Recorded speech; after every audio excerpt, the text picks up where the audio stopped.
meow, meow. Unicorns, Pegasus, running through the fields. But it's great. It's great. Now that we wasted all that conversation. Life is good. We have cinnamon buns.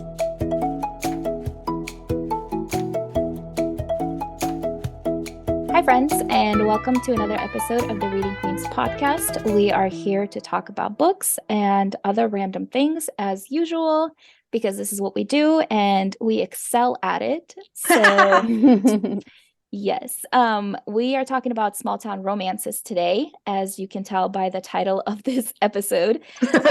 I'm very excited because I have been on a small town binge. Like everything I've been reading the last like 2.5 weeks, I've been small town. I mean, it's been qualified, or it says small town even sometimes when it's not small town, but anyway, we'll talk about that. And yeah, I am here. I'm Valia. Hello. The ladies are also here. Please say hello to our listeners. I am Hanna. And I'm Tess. And we're great at this. I'm great at this, clearly. It's late for me. It's the end of the day now as I record this, and I've been writing all day. I actually didn't go anywhere today because I'm on a deadline and I was like determined to finish everything, but I didn't. But also I'm like exhausted, so my brain is just, it's just going to be great. It's going to be a great episode. Prepare yourselves. But anyway, Hanna, how are you? How is life? I'm good. I'm pretty good. This is birthday month over here. Mm-hmm. So in case you guys don't remember from last year, maybe you remember from last year, all three of my children and my husband have their birthdays in February. So we're recording this on the 13th and I've already had 3 birthdays this month, which is a lot. Lot. Mm-hmm. So we made a lot of cake. My husband likes cinnamon buns for his birthday instead of cake, which is nice because there's too much cake otherwise. It's the only time I make homemade cinnamon buns because I don't know why. They're a lot of work. And my 11-year-old has decided that she wants to learn to bake too. So she did most of the cake baking, which was very adorable. Cute. I was like really thinking about her decorating, and she wanted the cake I've made a couple times, which is like an Earl Grey tea cake. So she made herself like an Earl Grey tea cake with like the honey buttercream, and she's like going all fancy and wants to learn lots of decorating skills. And I was like, this is great, but you also have to learn to make like roast vegetables and stuff because we cannot just eat cake all day, every day. What do you mean, Mom? I know. I'm like, I'm not saying cake is unhealthy, but if it's most of your diet, then it is. Like a little bit of moderation. But no, it's nice. February is when it starts to like not be so dark for so long here. So it always makes me happy. In the winter, the sun goes behind the mountain at 12:30 and I cry myself to sleep. No, it's not that bad. But now it's like nice and sunny this week. So yeah, life is good. We have cinnamon buns. I love that for you. Thank you. That's great. That's great. Tess, how's life in your corner of the world? Life is pretty cool. I am buying a house and I will be moving in a couple weeks. So I started packing. I started with my bookcases, which was really sad because I was going to leave that for last. Cause I'm like, I just want, I want to keep my bookcases up so I can take like Bookstagram photos. I can just have them. But I was like, you know what? I have enough Bookstagram photos like that I can just repost, or ones that I've never posted before. I'm like, it would like packing books is like one of the easiest, simplest things to just get done now because I don't technically need them. I don't even need my TBR cart because I'm having such a hard time reading because of the excitement that like I know I'm not going to read any books in 2 weeks. Like, and I already have one that I'm reading. I have one on my Kindle. I have my entire Kindle. So I'm like, you have no excuse not to pack your books. I'm like, okay, fine. So I packed a lot of my books. I'm already out of boxes that are the size for books because I got like the small heavy ones, and oh man, I need like 9 more. And I barely even made a dent, but I did pack my whole TBR cart and like a few of the other shelves. But man, you guys, but like once you start making a huge book collection, that's a lot of boxes. It is. And you can't use big boxes. No, you have to be able to lift them. Yep. Yeah. Like, especially, I mean, if I put them in a big box, yeah, my husband could lift it for me, but like, it would be nice if I could actually help.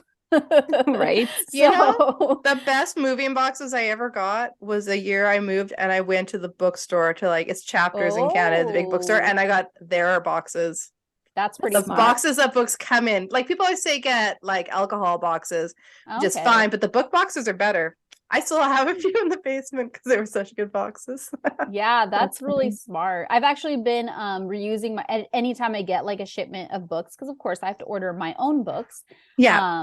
Because second cool thing that's happening in just over 2 weeks, I'm going to be at Emerald City Comic Con. So I'm so excited for you. I'm so excited too. I love like, oh my gosh, I just love the like culture of manga and anime and books and like just the cosplay that's going to happen. And I was going to go either way, but I'm going to go and I'm going to have a table in their specific writers area, which I'm pretty sure this is the first year they're doing like a specific area of Comic-Con, at least the Emerald City Comic-Con, that's just writers. So anyway, side tangent, but I had to order a lot of my own books because I've never done an in-person sales event. So I had to really bulk up. I'm about to get a delivery of like 15 cases of books as you're moving. So, yeah.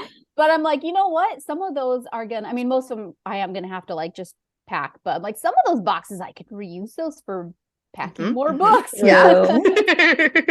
Thinking ahead. Way to go. Boxes are just the theme of my life right now. Yeah. I'm so excited for you though. That's such a good place to be. Like get in your house. Like, I know. So we love this.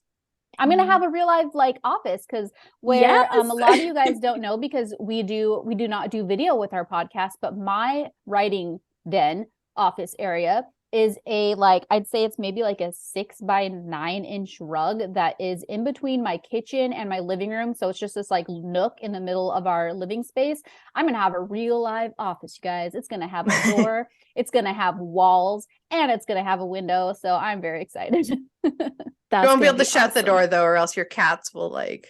Oh yeah, I can lose their minds. Yeah, that is true. The cats are still going to want to come inside and destroy everything, sit on my desk, and knock everything off. Sleep on your keyboard while you're writing. Yeah, so still gotta accommodate that. Obviously, I miss that. I miss your kitty. I know. And like my flatmate has a puppy, and so like we'll go on like. Oh my gosh, I wish I could tell you. She has told me and she has told other people multiple times and I still can't remember. I always want to know the breed. I will ask her and I will let you know. Personally tell me. Personally tell you. Now I need to know too. Sorry about that. Did not come prepared. My bad. But yeah, she thinks she's a little human and she does not like other dogs, but she loves other people. So when we go on walks, she just like says hello to basically everybody. Right. And she does love to cuddle. And so when my flatmate is out, she'll come and cuddle with me. And every time she cuddles with me, I'm just like, I miss my cat. I'm sorry. You're doing great. Thank you so much. You're doing your best. But you're a dog. Yeah. Aww. She's adorable though. I like her a lot, but I'm just like, oh my gosh, I need my own cuddles. When I first, the first couple of nights when I was here, I had like phantom footsteps on my body at night. Oh my gosh. I thought my cat was like coming in to get, get comfy. I'm like, oh my gosh. Anyway, back to not being sad about things. That's it. That's my update. Well, I had a question for you though. Okay. Is your you have a lot of plants. How do your parents feel about keeping all your plants alive while you're gone? Because when I went to Chile and it was only for 2.5 weeks, my mom was like, why do you have like so many plants? Like, just like, I think I found them all. And I'm like, because they're wonderful. I don't know the answer to this question. Yeah, so my mom is very good at she was like already taking care of my plants, a lot of my plants, okay, like we could do it together. So she is very good. Like we bottom water everything. So once a week, she just picks them all up, puts them on their humongous counter in water and just leaves them for the day and then puts them all back. So it's actually very, very easy and it gives her steps. She's very excited about that because she can just walk around the house. Oh, nice. Yeah, a little extra exercise. Yeah, just a little exercise.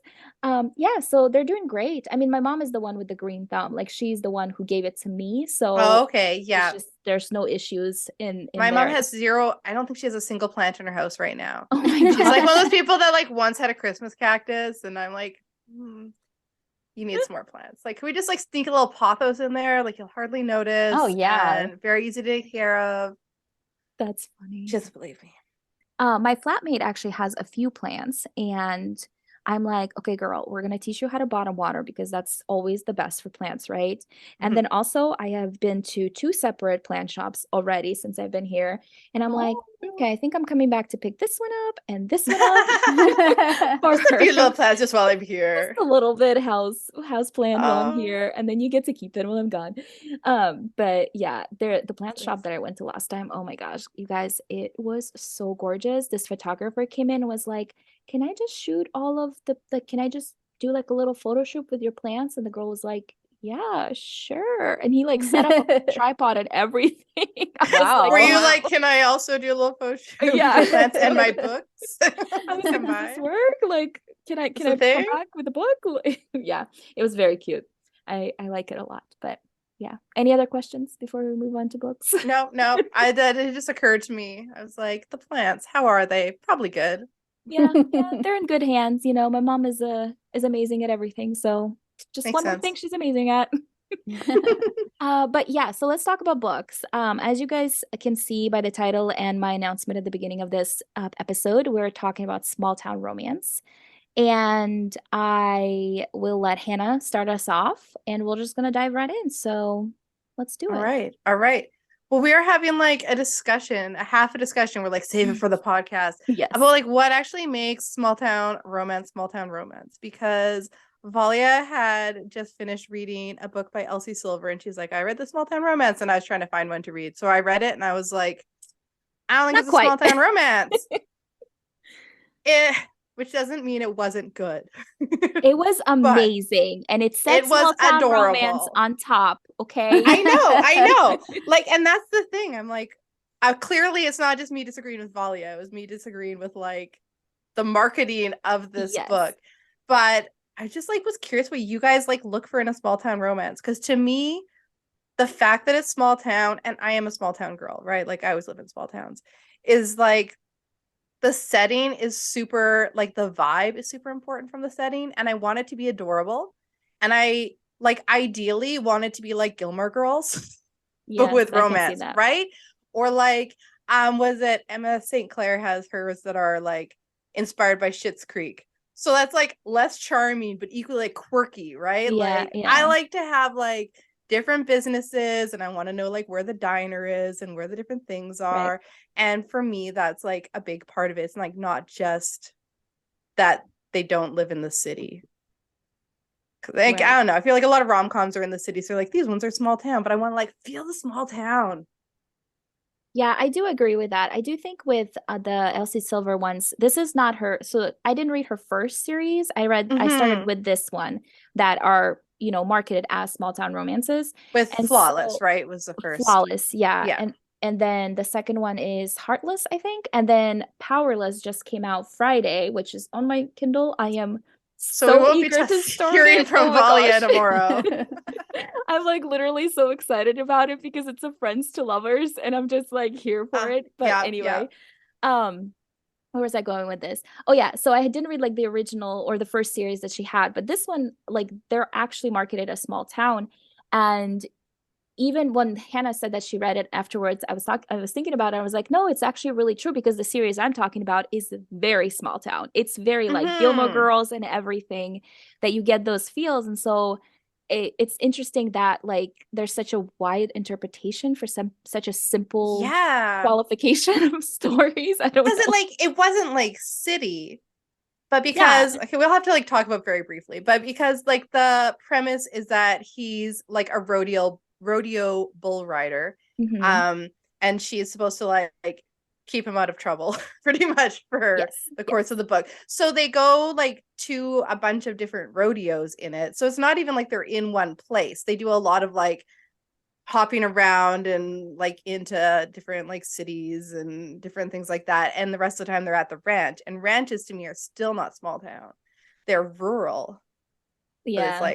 It's like cowboy sports romance is what I decided. That's kind of what I was gonna say, but I've never read a cowboy romance, so I wouldn't even know what that is. But I'm like, that does sound a little more like cowboy. Like if I was gonna read a small town and it was about like a rodeo thing, or I was like, whoa, this isn't what I thought. But I also haven't read a lot of small town, so I'm also like, it would be me just like not knowing what. I'm like, okay, is this what it is? All right. And to be fair, it's small town Alberta, and small town Alberta does have a bit more of that vibe in general. But it's still, they weren't in the town very much. I wanted the town. I do think that from a marketing standpoint, that's probably what it was, because like she didn't want to just be like cowboy romance, because the rest of it is not cowboy romance. Right, because it's like it follows like these brothers and their friend, I think. Hey, yes, and like they're not all cowboys, just him. Right. Oh, okay, that makes sense. So I think it's really is just like a marketing thing, that like it is set in this town, and like the second book is mostly set in town and at the ranch, so like you really get more of that, like they're in one local place the whole book, and all that stuff. And then I feel like the third one is also like not even, I thought it was Road Trip or something. He's a hockey player. He is a hockey player. Yes. Valia is here for the hockey players. Oh my gosh. I can see why you're so excited for this. I grew up with hockey players, and I'm like, I don't care. All I know is that since hockey romance has become like really big on TikTok, all these people are going to hockey games, and I'm like, yes, keep the sport alive. Thank you. That's all I care. Anyway. Yeah. Tell us more about the book. Anything else that you want to talk about? No, that wasn't even the book I'm going to talk about. I'm going to tell you about the book I'm going to talk about. That's right. That was a rant. That was a related rant. Okay, no, I'm going to talk oh my gosh. about Heartbeats and Roses by Jay Dawson. So this is her, and I say her is they. It's a co-writer duo. It is the Heartwood Holiday Romance series. So it takes place in this little town called Heartwood Falls. And each of them are a different holiday. So there's like a Halloween one, and this one's a Valentine's one, and then there's a Christmas one. So Valentine's is tomorrow as of this recording, and yesterday when it comes out. So I feel like it is still very appropriate to talk about Valentine's. Very much. And okay, so it's freaking adorable, and Valia should read it because it's got a Friends to Lovers thing going on. It's like childhood friends, right? Isn't it the High School Musical one? No, that one is Midnight in Belladonna. Is that the Halloween one? I have. I still haven't read that one. That's the one I read. So bad. That's the one you read. Okay, I'm glad you read it, Tessonja. Get on this. It really failed on that one. Aren't they like kind of novella length or like long? They're novels. Okay. I don't remember how long they are. But I feel like they're very fast reads. That might be a good one for me to read while I'm like in this zone in my brain of having a hard time. Okay, then I will tell you it's novella length. Definitely. Super short. Read it now. Okay. I love it. Okay. So they're like, this is Liam and Rose, and they were childhood besties. And there was this tradition in their town where you send people like secret Valentine things on Valentine's Day. So she sent him, like, she decided she was in love with him. They're little teenagers, right? And so she sent him like a thing to meet her at a certain time, and she was gonna like confess that she loved him. I believe this is how this might forget some of this backstory. And then he disappears. He doesn't show up. He pieces out for 20 years. And it turns out there was drama and there was all this stuff, but you don't know. She just knows, like, he left, like, jerk. So she's like, cool, I'll just never love anyone again. That's fine. So she is a florist now, 20 years later. She has a flower shop, and she's adorable, and she knows all about like the Victorian like language of flowers. So she's like very into that. And this is before Valentine's. So she's setting up everybody all their like little secret Valentine things. And there's a wedding coming up. So she's like super busy. And her point of view is hilarious. Everything like is her one weakness. She'd be like, coffee, is my one weakness. And later on it's like, chocolate is my one weakness. And it's like all the way through until at the end, of course, like he's her one weakness. So it's like the cutest. Like, that's thing cute. Ever. It's adorable. So she's very like quirky, like head in the clouds, romantic, but like not for herself, but still just like loves all that stuff. And then he decides to come home for, I think he had a surgery go bad. He's a surgeon, and he's like, I just need like to clear my head for a bit. And his friend's like, well, I've got this Airbnb. Why don't you like come back here for a little? So the Airbnb is, of course, above her flower shop. Of course. And he has a dog, maybe the dog is there. Ooh, there's a dog. And the dog gets downstairs and gets into the flower shop and destroys the stuff that she's been working on, that she's been prepping. And then she slips in the mess and injures her wrist and hits her head. So she can't do all the work she has to do to get all these valentines out, and it's his fault. So then he has to help her prep all of these valentines. Ooh, I love that. I'm reading this.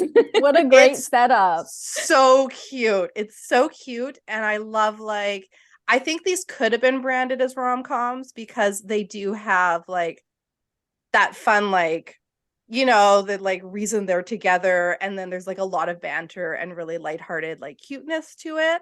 It's super sweet. And then but it does have that like small town and like with their family drama and all like the other little businesses and stuff going on. So I love it. I love the whole series. But this is the most appropriate one for this season. Fun. And I want to read these now. I mean, I already did want to read these. I don't know what I'm saying. Like, oh, I want to read them now. I have wanted to read them and I just haven't.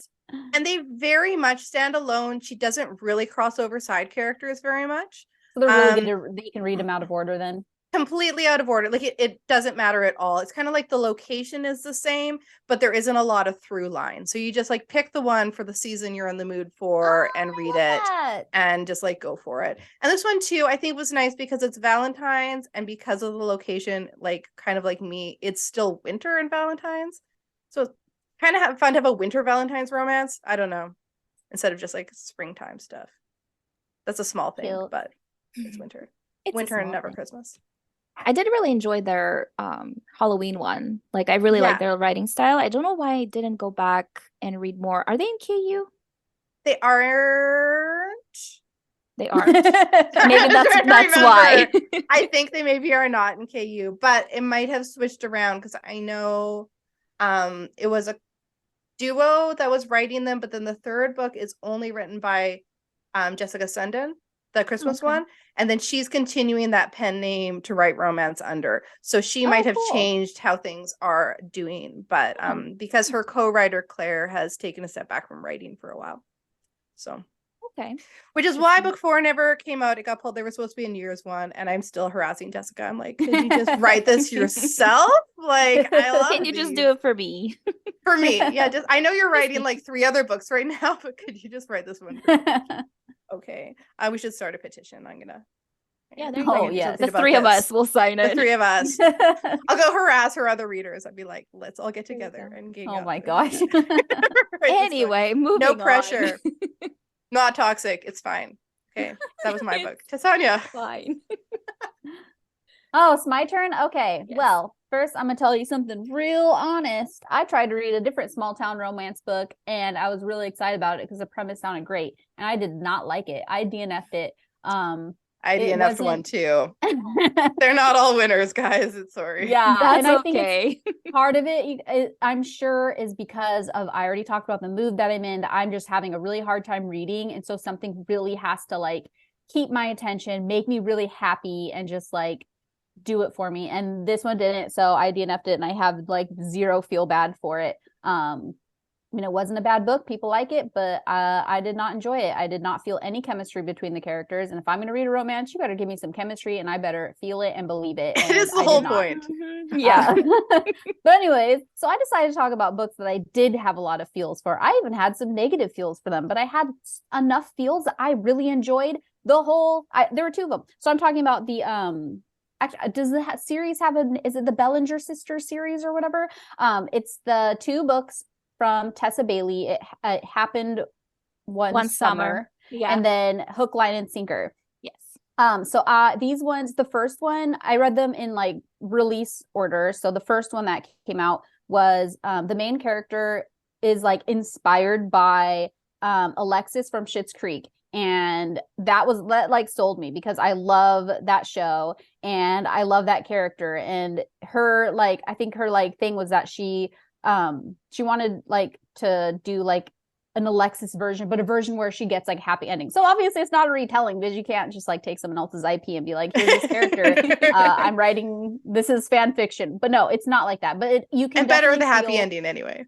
Yeah, so but We're you here can for it. definitely see the inspiration for sure. And I loved that. Like she was so obnoxious in certain ways, but like I could just like I totally could cast that character of Alexis as the character in that book. And it was just like so it was just really fun to see that.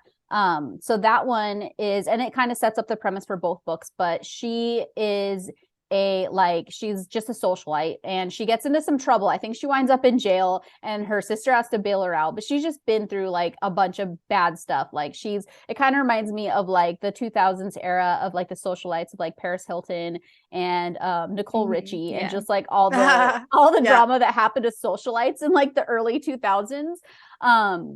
It just gave me those vibes. And as like a punishment, her stepdad, who's like the like rich person who's like who provides for her, he like basically punishes her by sending her to like this small town, which is, oh my gosh, why did I forget the town? Y'all help me out.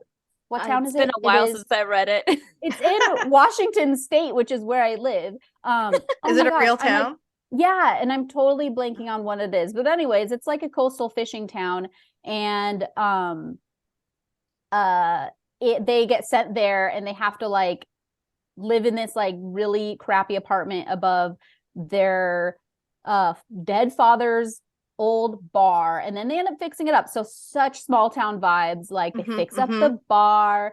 They have to like, there's this, this socialite in like her sparkly sequin dresses, like trying to fit into this very like small connected little community, and her just sticking out like a sore thumb. And then of course there's like this grumpy fisherman who just love a grumpy fisherman. Yeah, he immediately doesn't like great. her. Yeah, but yeah, they do. Of course there's romance, and so it's really cute to see like the opposites attract, and there's like that grumpy sunshine vibe. And then the second one follows the sister who had she was just a side character in the first book, and she became friends with the grumpy fisherman's friend.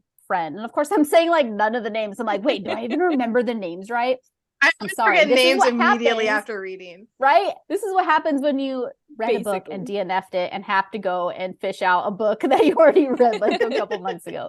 But anyways, because I want to call the main character Alexis, and that was not her name. No. I think the grumpy fisherman is Brendan, and then we have Fox is the love interest in book 2. But anyways, the younger sister kind of befriends this the friend of the grumpy fisherman, whatever, blah blah. So there's this like a friends to lovers romance. So you get like grumpy sunshine in the first one, friends to lovers in the second one. They're both small town. They take place in that same town, which I forgot. Thanks. Sorry, I was obviously not prepared about the towns that are in my own state that I live in. Very embarrassing. Yeah, I really enjoyed it. There were parts that like made me annoyed. I felt like they're about the halfway point in both of them. I started like disliking the love interest a little. They got a little like toxic to me, which is like, you know what? I know it's like, it's fiction. You're not supposed to see them as real people, but it's easier for me to suspend my disbelief of like toxic love interests in fantasy, a little bit harder for me in contemporary. And so I'm like, oh my gosh, girl, run fast. But that's not what it's about. It's about making in fantasy, you're like, well, it's not his fault that he was like raised by like demons. And you're like, whatever. Yeah, like that's he's got the weight of a whole kingdom on his shoulders. Like exactly.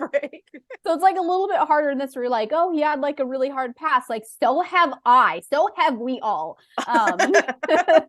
But yeah, so that's like a personal preference, which is, I still loved it, but I did just like, I wanted to just like rant. I'm like, this guy is so toxic, blah, blah, blah, blah. Plus it had some dirty talk during the steamy scenes, and I'm not a fan of like dirty talk. I'm like, you just totally changed the character to me. Like before this moment, they were like, just, I had a certain perspective of them.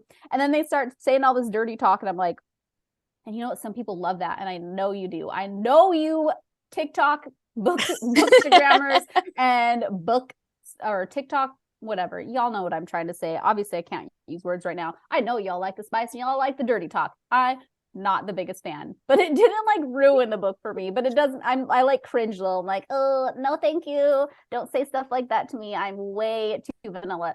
But anyways, I think that's enough of my like blabbering on and on about this book. Your little rant. Yeah. So anyways, those are my first small town romances. I guess they're like the only ones I've read now because I didn't finish the other one I was reading, but I liked it. I really enjoyed it. The only thing that I thought was like that like made me laugh. Oh my gosh. Actually, there were a couple things that made me laugh because I am in Washington State. I know about the locations. There was one where they like I don't want to spoil it, but whatever. It was an epilogue. Let's just say they moved to a city that's very close to me.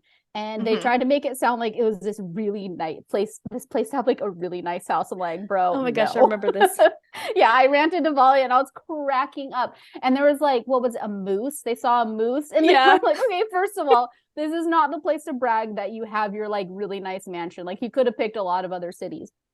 And you're not going to see a moose in that city. I'm telling you, you're not going to find a moose. So I was just like cracking up. So I was like, you can tell when a person has not been in that city to like do any hands-on research. And that's where we get when we write fantasy. You're like, no one's ever been here. I can say whatever I want. But I'm like, girl, I like that city is right next to the one I live in. And that's why my mom writes contemporary Christian romance, and a lot of it's kind of small town stuff, and she's like, always make up your own town. Yeah. Exactly. If you make it and up, I do now too. I was telling Valia, even with the Elsie Silver book, it takes place in small town Alberta, and she makes it sound so sexy, and I was like, ooh, I've lived in small town Alberta. Yeah, you can't go visit these places. Alberta it takes listeners. it away. Yeah. But I'm a BC girl, so I'm a snob. And I was like, yes, the romance. I mean, at least it was foothills, but it still made me laugh. I was like, that's funny. So I vote, Tess especially, that you need to read my book that I'm going to talk about. Okay. Because I've been saying this for a while. If you guys remember, I have mentioned that I was reading this and I read the second book, and it's Love Life Farms by B.K. Borison. The second book is In the Weeds. I read that one as well. And I started the third book before I took my break to read Elsie Silver's new release. But I love those books so hard. Love Life Farms is a friends to lovers. It's very cute. It's about this girl, Stella, who is an owner of a Christmas tree farm, and she co-owns it with two other people, one guy, one girl, and so the other two books are about them. So like the first one is about Stella, and she is like she enters this contest for this social media person to come in and like walk around and see if, take all the pictures, do videos, blah, blah. And if you win, you get all this money. And because the farm is struggling, she needs money. And she kind of lies on her application and says that she has a boyfriend. So then she has to find herself a boyfriend. I'm sure there's a good reason why she had to do that. Well, because it's like romantic, because the girl, I guess the social media girl was like, oh, the romance of a small town Christmas tree farm. Okay. Like, so it's like blah, take blah, blah. pictures of like me and my boyfriend. Yeah. For so Instagram it was like kind of this whole thing. So she's like, who am I gonna ask? And her two co-owners are like, you're gonna ask your best friend, obviously. Like you're gonna ask your best friend. So she asked her best friend Luca to be her fake boyfriend.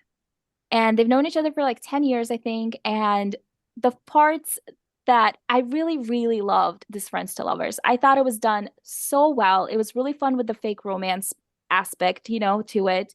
And it was actually really fun because like everybody in town has been there's like a running pool to see how long it's going to take them to realize they're meant for each other and like actually be together.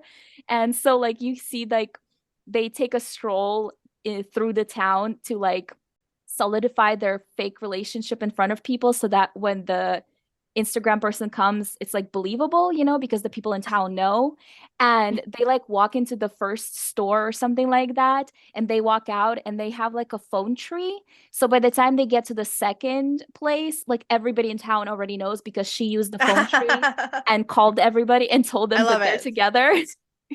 So the gossip level is high. Yes. The second book is really cute because it actually starts in one of those like town meetings, literally think Gilmore Girls town meeting, town hall meeting, whatever, because it's just that bonkers. Like there's literally like a character, just like it's there, the banter is happening and like all this stuff is happening and people are just like, wait, you guys are a couple now? Let's talk about that. And they're like talking about the sheriff. It's like, it's so insane and I love it so much. I think she nailed like the small town feel of like the Gilmore Girls-esque, that like the bantery stuff that you're looking for. Yeah, like the quirky characters and the whole. Yes. So I love that. Yeah, it's great. I love it so much. And then it's fun because in the second book, the main character, the girl, I mean, I guess it's like not a spoiler, but the socialite person, actually the Instagram girl, ends up coming back to town, and she has history with the one of the co-owners. And so like anyway, it caused drama, but she comes back because she like really loved it there. And so then she starts like going around everywhere and helping people, like the bakery lady who's like makes the best bakery, but she's like the meanest person ever. She gets her like started on Instagram and like all this stuff, and she's just like, now all my haters can see me succeeding. Like it's just like it's so bonkers, and I love it so much. It's very sweet and like just like I love everything about it. So was it very like Christmas vibes? Because I saw it a lot around at Christmas, but I don't know. The Love Life Farms, I feel like was very Christmas vibes because it was a tree, like a Christmas tree farm, but I didn't feel like particularly Christmas about it. I don't know. I feel like you could read it any time of year and not feel weird. Like I would be fine. Yeah. I mean, I guess there was Christmas stuff there, but I don't know. I was so invested in that relationship, and it was so cute that I like didn't care about anything else. So I don't have to like wait till Christmas to read it. I mean, I'd say that you can read those kind of books any time of the year. It's true. It's true. People have permission. Yeah.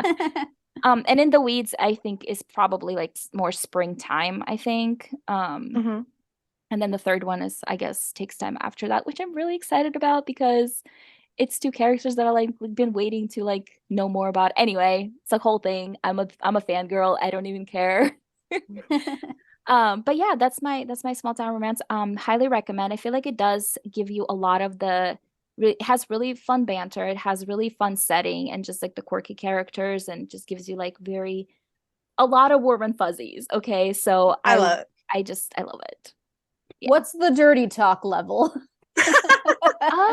I feel like the spice is kind of minimal in those. Not that it's a deal breaker for me, but I do like to come prepared. And sometimes you can tell when you start a book, you're like, yeah, this one's gonna get, they're gonna like take it up a level during this one, which is fine. I don't mind reading it. You need to know what you're getting into, though. Yeah. I would qualify them way more sweet than anything else when it comes to that. So there's like a bit of spice, but they're not like. Yeah, and I feel like it's not like smut. Tasteful smut is my favorite kind. Which that doesn't. Okay, you guys. Again, I'm not offending you people who love the dirty talk, and I know some people don't like the term dirty. I like it. Okay, I like the term. I will be okay if someone says you're reading something dirty. I'm like, yeah, girl, I am. That's what I always think too. I'm like, why are you so offended by this? I'd be like, yes, thank you. But you know what? If I like hilarious. Something dirty, I don't feel bad about that. But yeah, I mean, I'm not saying that tasteful smut means the opposite is not tasteful. Okay, just putting that out there. Yes, we just need a rating system. We're always back to this. Like, there's way too many. They're like, oh yes, this many bell pepper or spicy peppers, and all the rating systems are different. I'm like, you know what? I know. There's some that say there are 3, and I've read them, and I'm like, that was a 3. Where is the 5? Right, exactly.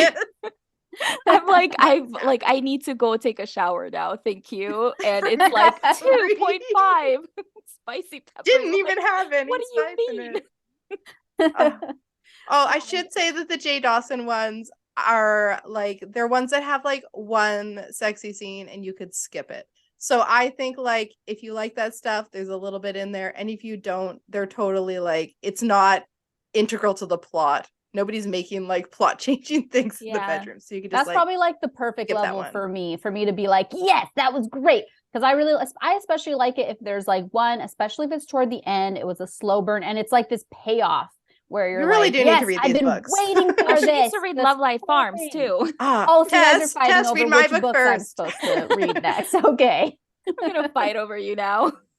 We're like, I know you're really busy packing, but have you started? But it doesn't matter. The book yet. Read our books. Oh my gosh, I love it. Okay, so before we wrap up, I'm gonna stop this because I need food sometime today, please. Thank you. Food and someone to feed, Valia. Yes. Hannah, what are you reading next? I am reading. Oh, I'm just trying to remember the name now. The new Holly Black, The Stolen Heir. Is it The Stolen Heir? Okay, fun. I had just started it, and then I was like, quick, I must read Small Town Romance. And then I read the Elsie Silver one in a day and a half. And then I started the one I DNF that we shall not name. Yeah. So now I'm going to get back to The Stolen Heir, which so far is like, I'm remembering that Holly Black is creepy. Oh yeah, because she writes. I'm trying to forget, like, especially because the end of the Cruel Prince trilogy ended so cute, and like the last book isn't even like that creepy compared to some of them, but the beginning of this one already, I'm like, oh right, Holly Black, you and your fairies, they're not like my fairies. But I love her, so I'm sure I'll love it. Yeah, that's fun. Tess, what about you? I am reading Arsenic and Adobo by Mia P. Manansala. Fun. And I'm loving it. Oh, What good. is it? You may hear me talk about it on a future episode. Hint, hint. That's all I'll say. Oh, is it it's as a mystery? Yeah. It sounds Sure is. murdery. Yeah. I'm very excited for you to talk about that because I have that book and I started it at one point and then put it down for something else. And like, I remember really enjoying it. And then, and I just forgot about it. And now it's in another country. So we'll be picking that up anytime soon. Yeah, well, I'll talk all about it in a couple weeks, maybe. Maybe. So excited. Yes. So I am reading. You guys are going to be so proud of me if you listen to the middle grade episode or were here or anything. Whoa. The City of Bones. The City of Ghosts. City of Ghosts, that's what it is. Are you like looking for the locations and stuff like your homework was? Yes. So that is my thing. Fun. Right? First of all, it took me forever to freaking find this book. I was getting so frustrated, and so was my flatmate because I was like, every bookstore we go to, we have to look for this book. And some didn't have it at all, right? And Victoria is here. Like she lives in Edinburgh. And like they should carry her books. You should. If not, you could have gone to her house. I know, just knock on the door and be like, can you just hook me up? Oh my gosh. Anyway, so we actually went to the beach on Sunday and we went to Portobello, which is like her bookstore basically because she lives in Portobello. And you're like, this one better have her books. Yeah, exactly. I asked the lady because I couldn't find it and she went downstairs and found me a signed copy. So nice. That's amazing. Yeah, so it's very adorable actually on the inside because it does have like a little map of, and I was like, oh, I've already been here and I've already been here. Oh, I love that. Oh. And so my plan for it is as I'm reading through it, I'm just gonna like underline the places and put a date to when I visited there. And if I feel like making any notes, I'll just do it right in the book. So it'll be like a really cool keepsake from being in Edinburgh because I feel like it's just like really fun because she literally is in Edinburgh and going to all these places that I'm going to. So anyway, that's awesome. Man, I feel like travel with cute fiction books should be a thing. It really should. I feel like something we should be planning next time someone goes on a trip. You're like, okay, got to find a book. Yes, for the area. Let's make that a thing. I love it. Because then if I see a moose, I'm going to be like, I didn't see no moose here. Oh my God. You're like, this is not a thing. There were no moose in Edinburgh. Exactly. Oh my gosh. Okay. I love this. I love all of it. I love this podcast. And that's all. That's all I'm going to say about that. Anyway, before you guys go, please go ahead and give us a star rating or a review on your favorite podcast platform. Then leave us or give us a follow, I guess, on Instagram at Reading Queens Pod and Facebook at Reading Queens Pod. Obviously, we make it so easy for you guys to follow us. Literally, Reading Queens Pod. Reading Queens Pod. That's it. That's who we are. Come hang out with us. Come tell us if you read any of these books, if you're planning on reading any small town romance, or if you have a recommendation for us. Valia would very much appreciate them because apparently I'm on a roll here. But yeah, that's it. We'll be back next week with more exciting things as usual because we are always we're exciting. And that is all. Okay, bye. Bye.